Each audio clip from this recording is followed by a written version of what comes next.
Okay. Go ahead and wrap up any last points you're writing.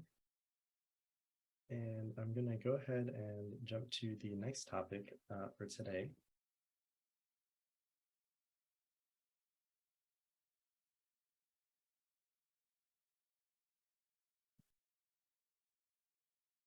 So the next topic that I want to cover is I want to talk to you a little bit about boundaries.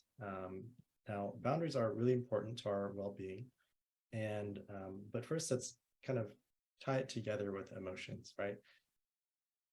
So emotions reflect our values, as we talked about. And so the emotions reflect our values and they uncover our needs and how to get our needs met. And sometimes these needs do require something from others, right? We need something from someone. We need their help or their assistance, something that will help us feel some level of fulfillment.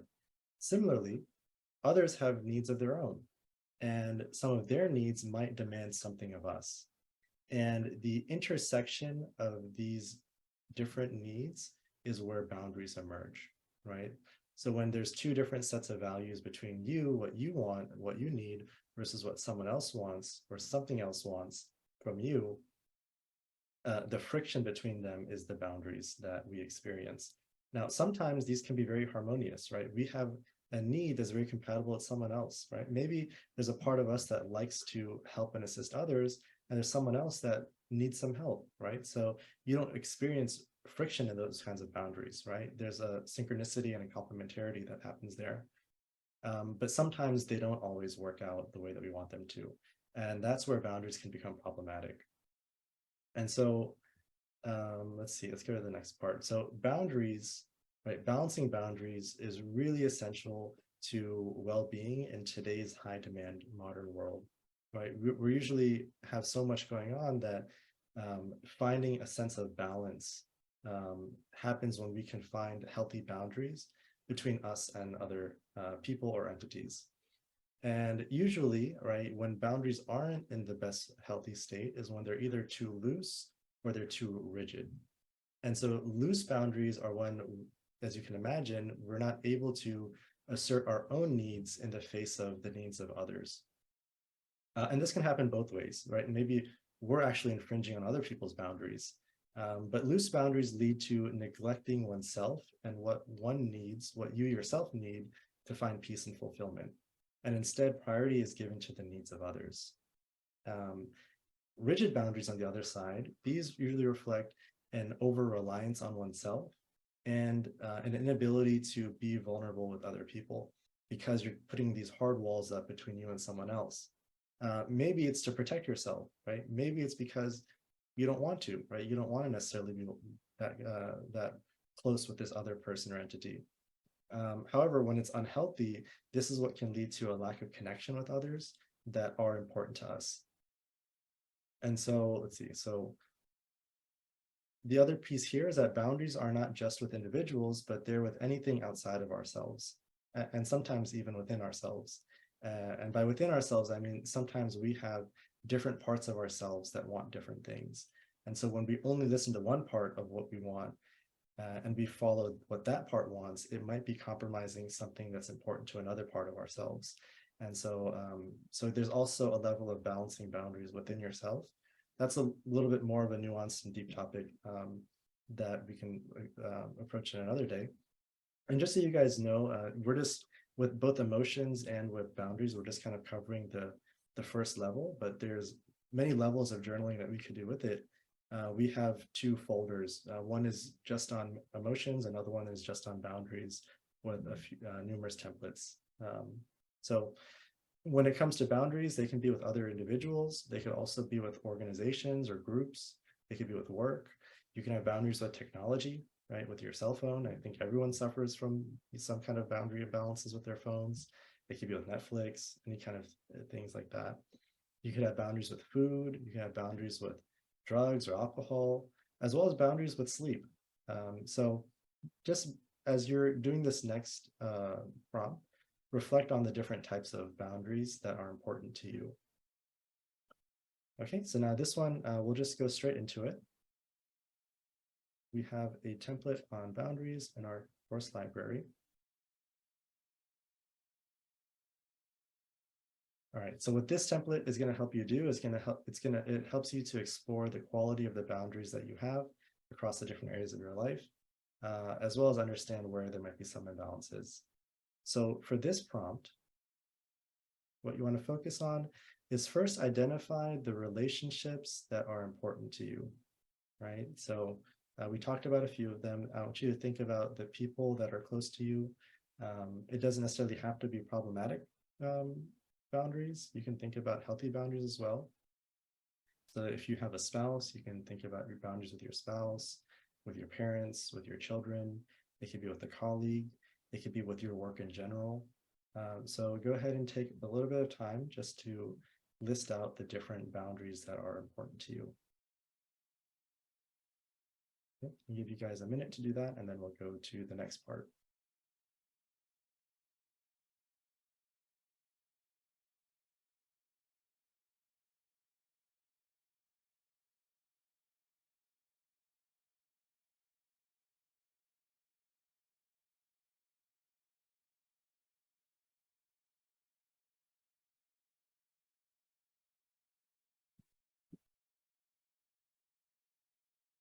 I'm going to actually do this myself too, while you guys are doing it as well.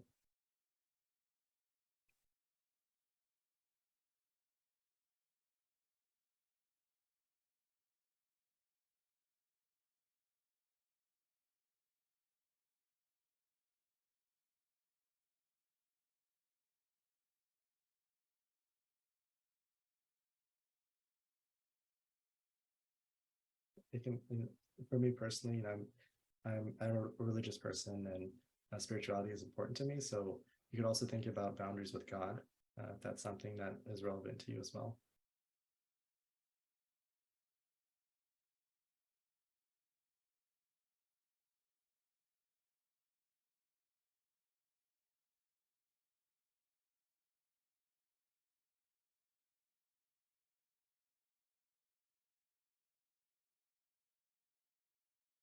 Okay.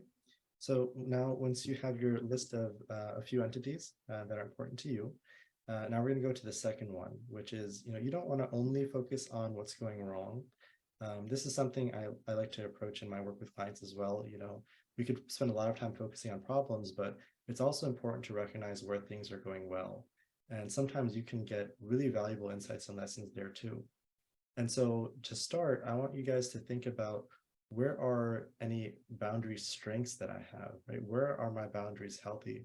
What am I doing in my relationship with these different people or entities that is appropriate and is working well for me, as well as whatever might be on the other side of the boundary. So let's say you're doing, so you guys can write as I'm speaking for this part. But let's say, boundaries with sleep, right? Maybe, is there anything that I do well for getting myself to sleep, right? Do I try to prioritize going to bed early? Any kind of habits that I have that help me to unwind.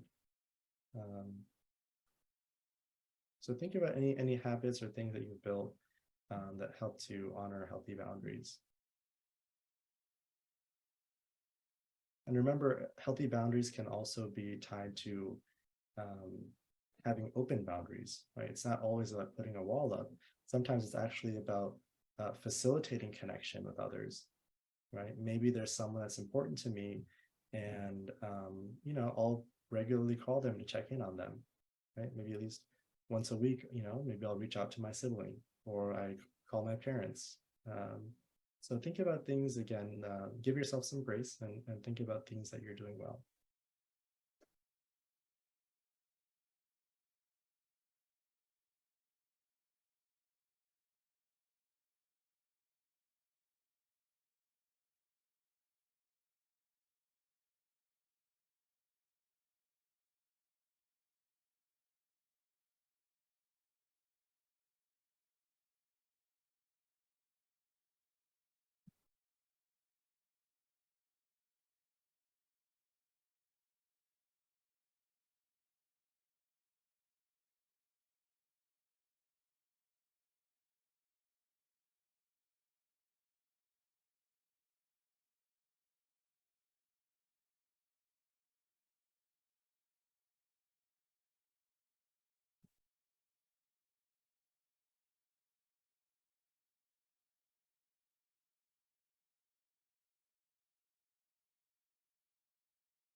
Okay, so now let's go to the next part of the prompt. As you guys can see on the screen. Now you want to start to think about where might my boundaries with any of these people or entities be imbalanced, right? Where are my boundaries either too loose, right? Where do um, these different people or objects, where do they kind of infringe on me where it leads to harm in my life as far as my needs go, right? So that's as far as having too loose boundaries. And then also think about, where are my boundaries too rigid, right? Where am I not allowing enough openness with this other person that is leading to some part of me being left unfulfilled, or maybe hurting another person, right? Where am I neglecting others? Um, and where can I maybe have a little bit more open boundaries? Now, it's not always easy to do that, and other templates that we can talk about will help you to learn how to do that. But as a starting point, it helps just to recognize that, hey, this boundary isn't ideal for one reason or another. Again, either too loose or too rigid. Okay, so go ahead and work on this next.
And then as you're wrapping up with this third section, you can jump over to the last one, which is recognizing where these boundary imbalances are impacting you.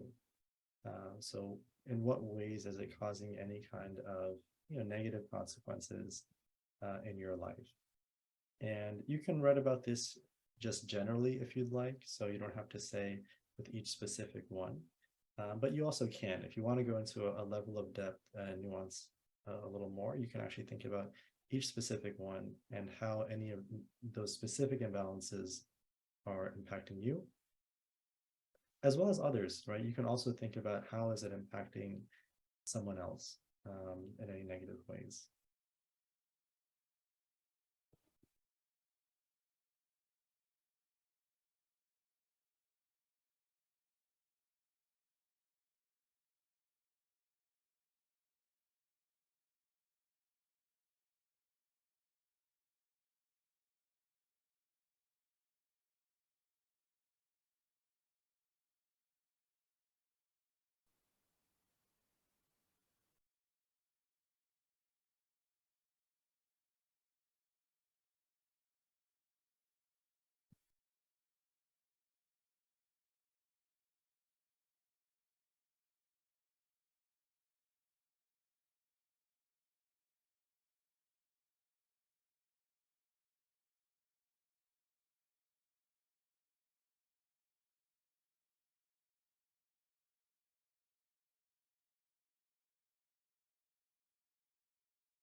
Okay. So, if you weren't here in the beginning, I know I mentioned that unfortunately, we made today's meeting into a webinar instead of a Zoom meeting, and that means that we weren't able to have as much engagement as we would have liked. I know we also wanted to cover a few more templates, but I think I didn't estimate the time well enough. So unfortunately, we're not going to be able to get into goal setting and motivation today. But if you guys are able to join next week, we can pick up here. We hope you guys enjoyed this. I see I want to be respectful of you guys' time. So I want to go ahead and end, but we did get one anonymous question saying that, what type of mental health conditions do you see in your clients that do you see in your clients benefiting from journaling, specifically structured journaling? Really, it's too many things to mention. And so, for example, like working through resentments, right? We have a folder called Managing Grievances. And that's where, people that have let resentments build and kind of crystallize, like I like to call it, being able to actually work through and journal about it in a structured way. Because a lot of times, if you're just venting out all of your grievances and you're journaling about it in that way, you don't leave feeling better. A lot of times, or more likely, you leave feeling worse because it's just really, harping on the things that really hurt and disappointed you. But if you take the structured approach where you're actually identifying it, but then you're not just stopping there, you're building on it, you're extracting lessons from it, and you're finding out what you need, then you're able to actually unlock some of those resentments and recognize how to get your needs met in those relationships. So there's a lot of ways that it benefits my clients, and I can share some anecdotes at future webinars as well. Okay, well, thank you guys, everyone, for joining today. It was a pleasure, and hopefully in the future, I'll get to see your guys' faces and we can make this a little more interactive. And again, if you'd like to join and download the app, you can go to therapyjournal.app. If you wanted to support us, we would love that. But we appreciate you guys attending today and hope that you benefited. Thank you. Take care.